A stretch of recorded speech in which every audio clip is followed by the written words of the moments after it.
ಇನ್ನೇನು ಕೆಲವೇ ಕ್ಷಣಗಳಲ್ಲಿ ಎಸ್ಎಸ್ಎಲ್ಸಿಯ ಫಲಿತಾಂಶ ಪ್ರಕಟವಾಗುತ್ತೆ. ಶಿಕ್ಷಣ ಸಚಿವ ಮಧು ಬಂಗಾರಪ್ಪ ಪ್ರಕಟವನ್ನ ಮಾಡಲಿದ್ದಾರೆ. ಸರಿಯಾಗಿ 12 ಗಂಟೆಗೆ ಮಾಧ್ಯಮಗೋಷ್ಠಿಯಲ್ಲಿ ಸುದ್ದಿಗೋಷ್ಠಿಯಲ್ಲಿ ಎಸ್ಎಸ್ಎಲ್ಸಿ ಫಲಿತಾಂಶವನ್ನ ಪ್ರಕಟವನ್ನ ಮಾಡಲಾಗುತ್ತೆ. ಅದಾದ ನಂತರ ಅಧಿಕೃತ ವೆಬ್ಸೈಟ್ನಲ್ಲಿ ಹಾಗೂ ವಿದ್ಯಾರ್ಥಿಗಳು ನೀಡಿರುವಂತಹ ನಂಬರ್ಗೆ ರಿಜಿಸ್ಟರ್ಡ್ ನಂಬರ್ಗೆ ರಿಸಲ್ಟ್ ಅನ್ನ ವಾಟ್ಸ್ಆಪ್ ಹಾಗೂ SMS ಮೂಲಕ ಕಳುಹಿಸಲಾಗುತ್ತೆ. ಇನ್ನು ಈ ಬಾರಿ ಎಕ್ಸಾಮ್ ನಡೆದಂತಹ ಸಂದರ್ಭದಲ್ಲಿ ತೃತೀಯ ಭಾಷೆಗೆ ಗ್ರೇಡ್ ನೀಡುವಂತಹ ವಿಚಾರಕ್ಕೆ ಸಂಬಂಧಪಟ್ಟಂತೆ ಬಹಳಷ್ಟು ಗೊಂದಲ ಇತ್ತು.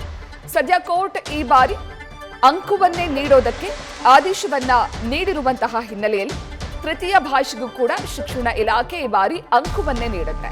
ಇನ್ನೇನು ಕೆಲವೇ ಕ್ಷಣಗಳಲ್ಲಿ ಲಕ್ಷಾಂತರ ವಿದ್ಯಾರ್ಥಿಗಳ SSLC ಫಲಿತಾಂಶ ಪ್ರಕಟ ಆಗಿದೆ. ಈಗಾಗಲೇ ವೆಬ್ಸೈಟ್ನಲ್ಲಿ ಹಾಗೂ ಆಪ್ನಲ್ಲಿ ನೀವು ಫಲಿತಾಂಶವನ್ನ ನೋಡಬಹುದಾಗಿದೆ. ಶಿಕ್ಷಣ ಸಚಿವ ಮಧು ಬಂಗಾರಪ್ಪ SSLC ಫಲಿತಾಂಶವನ್ನ ಪ್ರಕಟ ಮಾಡಿದ್ದಾರೆ. ಸೊ ವಿದ್ಯಾರ್ಥಿಗಳು ವೆಬ್ಸೈಟ್ನಲ್ಲಿ ಅಧಿಕೃತ ವೆಬ್ಸೈಟ್ನಲ್ಲಿ ನಿಮ್ಮ ಫಲಿತಾಂಶವನ್ನ ನೋಡಬಹುದಾಗಿದೆ. ಹಾಗೂ ಕರ್ನಾಟಕ ಒನ್ ಆಪ್ನಲ್ಲೂ ಕೂಡ SSLC ಪರೀಕ್ಷೆಯ ಫಲಿತಾಂಶವನ್ನ ನೀವು ನೋಡಬಹುದಾಗಿದೆ. ಜೊತೆಗೆ ನಿಮ್ಮ ರಿಜಿಸ್ಟರ್ಡ್ ಮೊಬೈಲ್ ನಂಬರ್ಗೂ ಕೂಡ SMS ಹಾಗೂ ವಾಟ್ಸ್ಆಪ್ ಮೂಲಕ ರಿಸಲ್ಟ್ ಅನ್ನ ಕಳುಹಿಸಲಾಗುತ್ತೆ. ಜೊತೆಗೆ ಈ ಬಾರಿ ಡಿಜಿ ಲಾಕರ್ನಲ್ಲೂ ಕೂಡ ನೀವು ನಿಮ್ಮ SSLC ಪರೀಕ್ಷೆಯ ಫಲಿತಾಂಶವನ್ನ ನೋಡಬಹುದಾಗಿದೆ. ಮಾರ್ಚ್ ತಿಂಗಳಲ್ಲಿ 2025 ಹಾಗೂ 26ನೇ ಸಾಲಿನ SSLC ಪರೀಕ್ಷೆ ನಡೆದಿತ್ತು. ಸದ್ಯ ಈಗ SSLC ಪರೀಕ್ಷೆಯ ಫಲಿತಾಂಶ ಪ್ರಕಟವಾಗಿದೆ.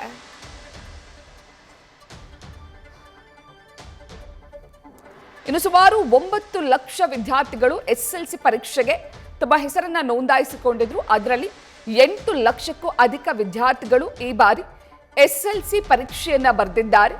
ಆ ಲಕ್ಷಾಂತರ ವಿದ್ಯಾರ್ಥಿಗಳ SSLC ರಿಸಲ್ಟ್ ಈಗ ಪ್ರಕಟವಾಗಿದೆ. ಸೊ ಅಧಿಕೃತ ವೆಬ್ಸೈಟ್ನಲ್ಲಿ ನೀವು ಫಲಿತಾಂಶವನ್ನ ನೋಡಬಹುದಾಗಿದೆ. ಜೊತೆಗೆ ಮೊಬೈಲ್ ಆಪ್ನಲ್ಲೂ ಕೂಡ ಫಲಿತಾಂಶವನ್ನ ನೋಡಬಹುದು.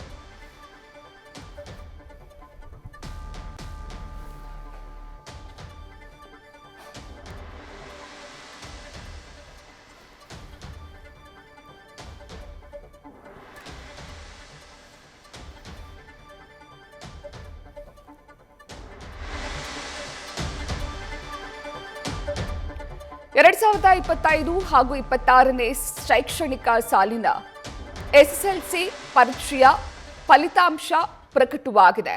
ಸುಮಾರು 8 ಲಕ್ಷಕ್ಕೂ ಅಧಿಕ ವಿದ್ಯಾರ್ಥಿಗಳು ಈ ಬಾರಿ ಎಕ್ಸಾಮ್ ಅನ್ನ ಬರೆದಿದ್ರು. ಈಗ ರಿಸಲ್ಟ್ ಅಧಿಕೃತ ವೆಬ್ಸೈಟ್ ಹಾಗೂ ಆಪ್ನಲ್ಲಿ ನೀವು ನೋಡಬಹುದಾಗಿದೆ. ಈ ಬಗ್ಗೆ ಹೆಚ್ಚಿನ ಮಾಹಿತಿಯನ್ನ ನೀಡ್ತಾರೆ ನಮ್ಮ ಪ್ರತಿನಿಧಿ ಭರತ್. ಲಕ್ಷಾಂತರ ಮಕ್ಕಳ ವಿದ್ಯಾರ್ಥಿಗಳ ಭವಿಷ್ಯ ಇವತ್ತು ನಿರ್ಧಾರ ಆಗುತ್ತೆ. ಯಾಕಂದ್ರೆ SSLC ಪರೀಕ್ಷೆಯ ಫಲಿತಾಂಶ ಪ್ರಕಟವಾಗಿದೆ. ಯಾರು ರಾಜ್ಯಕ್ಕೆ ಮೊದಲ ರ್ಯಾಂಕ್ ಅನ್ನು ತೆಗೆದುಕೊಂಡಿದ್ದಾರೆ, ಯಾವ ಜಿಲ್ಲೆ ಮೊದಲ ಸ್ಥಾನವನ್ನ ಗಳಿಸಿದೆ SSLC ರಿಸಲ್ಟ್ ಅಲ್ಲಿ? ಪ್ರತೀಕ್ಷಾ, ಸದ್ಯಕ್ಕೆ ಅಧಿಕೃತ ವೆಬ್ಸೈಟ್ ನಲ್ಲಿ SSLC ಫಲಿತಾಂಶ ಈಗ ಪ್ರಕಟವಾಗಿರುವಂತದ್ದು. ಅಂದ್ರೆ ರಾಜ್ಯಕ್ಕೆ ಯಾವ ಜಿಲ್ಲೆ ಅತಿ ಹೆಚ್ಚು ಅಂಕಗಳನ್ನ ತೆಗೆದುಕೊಂಡಿದೆ, ಜೊತೆಗೆ ಯಾವ ವಿದ್ಯಾರ್ಥಿಗಳು ಹೆಚ್ಚು ಅಂಕಗಳನ್ನ ತೆಗೆದುಕೊಂಡಿದ್ದಾರೆ ಅನ್ನೋ ಮಾಹಿತಿಯನ್ನ ಇಂದಿನ ಕೆಲವೇ ನಿಮಿಷಗಳಲ್ಲಿ ಸ್ವತಃ ಶಿಕ್ಷಣ ಸಚಿವರು ಪ್ರೆಸ್ ಮೀಟ್ ಮಾಡೋದ್ರ ಮುಖಾಂತರ ಮಾಹಿತಿಯನ್ನ ಕೊಡಲಿದ್ದಾರೆ. ಸದ್ಯಕ್ಕೆ ಅಧಿಕೃತವಾದ ವೆಬ್ಸೈಟ್ ನಲ್ಲಿ ಫಲಿತಾಂಶ ಪ್ರಕಟವಾಗಿದೆ. ಸದ್ಯದ ಮಾಹಿತಿ ಪ್ರಕಾರ ರಾಜ್ಯದಲ್ಲಿ 90% ಈಗ ಫಲಿತಾಂಶ ದಾಖಲಾಗುವಂತಹ ಸಾಧ್ಯತೆ ಇದೆ ಅನ್ನೋ ಮಾಹಿತಿ ನಮಗೆ ಲಭ್ಯವಾಗ್ತಾ ಇದೆ. ಯಾಕಂದ್ರೆ ಇನ್ನು ತೃತೀಯ ಭಾಷೆ ವಿಚಾರಕ್ಕೆ ಸಂಬಂಧಪಟ್ಟಂತೆ ಈಗ ಸದ್ಯಕ್ಕೆ ಅಂಕಗಳನ್ನ ಕೊಟ್ಟು ರಿಸಲ್ಟ್ ಅನ್ನ ಅನೌನ್ಸ್ ಮಾಡಿರೋದು ಕೂಡ ಈಗ ಗೊತ್ತಾಗ್ತಾ ಇದೆ. ಅಂದ್ರೆ ಗ್ರೇಡ್ ಕೊಡೋದಕ್ಕೆ ಸರ್ಕಾರ ಮುಂದಾಗಿತ್ತು, ಜೊತೆಗೆ ಹೈಕೋರ್ಟ್ ಅಂಕಗಳನ್ನೇ ಕೊಡಬೇಕು ಅಂತೇಳಿ ಸೂಚನೆ ಕೊಟ್ಟಿತ್ತು. ಈ ಹಿನ್ನೆಲೆಯಲ್ಲಿ ತೃತೀಯ ಭಾಷೆಗೆ ಯಾವ ರೀತಿಯಾದ ಒಂದು ರಿಸಲ್ಟ್ ನ ಅನೌನ್ಸ್ ಮಾಡ್ತಾರೆ ಅನ್ನೋದು ಕೂಡ ಸಹಜವಾಗಿ ಕುತೂಹಲ ಕಾಡ್ತಾ ಇತ್ತು. ಈಗ ಆ ವೆಬ್ಸೈಟ್ ನಲ್ಲಿ ಈಗ ಅಧಿಕೃತವಾಗಿ ಫಲಿತಾಂಶ ಪ್ರಕಟವಾಗಿದೆ. ಅಂಕಗಳನ್ನ ಅಂದ್ರೆ ಪರೀಕ್ಷಾ ವಿದ್ಯಾರ್ಥಿಗಳು ಪರೀಕ್ಷಾ ಸಮಯದಲ್ಲಿ ಬರೆದಿದ್ದಂತಹ ಮೌಲ್ಯಮಾಪನ ಮಾಡಿ ಅದಕ್ಕೆ ಎಷ್ಟು ಅಂಕಗಳನ್ನ ತೆಗೆದುಕೊಂಡಿದ್ದಾರೋ ಆ ಅಂಕಗಳನ್ನೇ ಈಗ ಫಲಿತಾಂಶವಾಗಿ ಕೊಟ್ಟಿರುವಂತದ್ದು ಕೂಡ ಈಗ ಗೊತ್ತಾಗ್ತಾ ಇದೆ. ಸದ್ಯಕ್ಕೆ ಈಗ ಅಧಿಕೃತವಾದ ವೆಬ್ಸೈಟ್ ನಲ್ಲಿ ಮಾತ್ರ ಫಲಿತಾಂಶವನ್ನ ಪ್ರಕಟ ಮಾಡಿದ್ದಾರೆ. ಹಾಗಾಗಿ ವೈಯಕ್ತಿಕವಾಗಿ ವಿದ್ಯಾರ್ಥಿಗಳು ತಮ್ಮ ನೋಂದಣಿ ನಂಬರ್ನ ಹಾಕಿ ತಮ್ಮ ಫಲಿತಾಂಶವನ್ನ ನೋಡಬಹುದಾಗಿದೆ.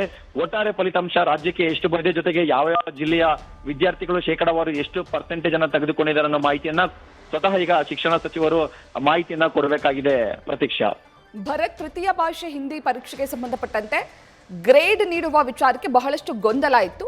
ನೆನೆ ಶಿಕ್ಷಣ ಇಲಾಖೆಯಿಂದ ಒಂದಷ್ಟು ಮಾಹಿತಿಗಳು ನ್ಯೂಸ್ ಫಸ್ಟ್ಗೆ ಲಭ್ಯ ಆಗಿತ್ತು. ಗ್ರೇಸ್ ಮಾರ್ಕ್ಸ್ ಕೊಡುವಂತಹ ಸಾಧ್ಯತೆ ಇದೆ ಅಂತ. ಆ ಬಗ್ಗೆ ಏನಾದ್ರೂ ಮಾಹಿತಿ ಇದೆಯಾ? ಆ ಬಗ್ಗೆ ಏನಾದ್ರು ಶಿಕ್ಷಣ ಸಚಿವರು ಏನಾದ್ರೂ ಮಾಹಿತಿ ನೀಡಿದ್ರಾ ಭರತ್? ಪ್ರತೀಕ್ಷಾ, ಈಗ ತೃತೀಯ ಭಾಷಾ ವಿಚಾರದಲ್ಲಿ ಸಾಕಷ್ಟು ಗೊಂದಲಕ್ಕೆ ಸರ್ಕಾರವೇ ಕಾರಣವಾಗಿತ್ತು. ಸೊ ಗ್ರೇಡ್ ಕೊಡಬೇಕು ಅಂತ ಸರ್ಕಾರದ ಒಂದು ನಿರ್ಧಾರ ಆಗಿತ್ತು. ಜೊತೆಗೆ ವಿದ್ಯಾರ್ಥಿಗಳು ಅದನ್ನ ಪ್ರಶ್ನೆ ಮಾಡಿದಂತ ಸಂದರ್ಭದಲ್ಲಿ ಕೋರ್ಟ್ ಗ್ರೇಡ್ ಕೊಡೋದಕ್ಕೆ ಸಾಧ್ಯವಿಲ್ಲ, ಹಾಗಾಗಿ ನೀವು ಅಂಕವನ್ನೇ ಕೊಡಬೇಕು ಅಂತ ಸೂಚನೆ ಕೊಟ್ಟಿತ್ತು.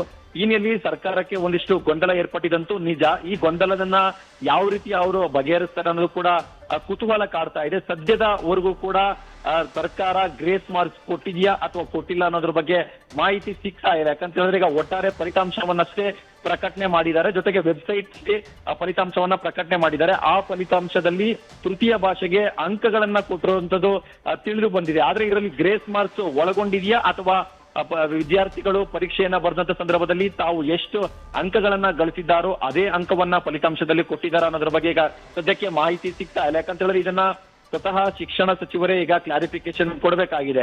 ಯಾಕಂತ ಹೇಳಿದ್ರೆ ಅವರು ಗ್ರೇಡ್ ಕೊಡಬೇಕು ಅನ್ನೋ ನಿರ್ಧಾರ ಮಾಡಿದ್ರು. ಸೊ ಈಗ ಅಂಕವನ್ನ ಕೊಟ್ಟಿದ್ದಾರೆ. ಇನ್ನೇನು ಕೆಲವೇ ಕ್ಷಣಗಳಲ್ಲಿ ಈಗ ಶಿಕ್ಷಣ ಸಚಿವರು ಕೂಡ ಪ್ರೆಸ್ ಮೀಟ್ ನ ಆರಂಭ ಮಾಡ್ತಾ ಇದ್ದಾರೆ. ಎಸ್ ಪ್ರತೀಕ್ಷಾ, ಈಗ ಶಿಕ್ಷಣ ಸಚಿವರ ಒಂದು ಪತ್ರಿಕಾಗೋಷ್ಠಿ ಕೂಡ ಈಗ ಆರಂಭವಾಗ್ತಾ ಇದೆ. ಈ ಪತ್ರಿಕಾಗೋಷ್ಠಿಯಲ್ಲೇ ಈ ಎಲ್ಲಾ ಪ್ರಶ್ನೆಗಳು ಅಂದ್ರೆ ತೃತೀಯ ಭಾಷೆಯ ವಿಚಾರಕ್ಕೆ ಸಂಬಂಧಪಟ್ಟಂತೆ ಗ್ರೇಸ್ ಮಾರ್ಕ್ಸ್ ಕೊಟ್ಟಿದ್ದಾರಾ ಅಥವಾ ಇಲ್ವಾ, ಯಾವ ರೀತಿಯಾಗಿ ಅವರು ಮೌಲ್ಯಮಾಪನವನ್ನು ಮಾಡಿದ್ದಾರೆ ಅನ್ನೋದು ಕೂಡ ಈಗ ಮಾಹಿತಿ ಸಿಗುತ್ತೆ. ಪ್ರತೀಕ್ಷಾ, ಥ್ಯಾಂಕ್ ಯು ಬರ ಡೀಟೇಲ್ಸ್ಗೆ. ನ್ಯೂಸ್ ಫಸ್ಟ್ ನಿರ್ಭೀತಿಯಿಂದ ನಿಮ್ಮ ಪರವಾಗಿ.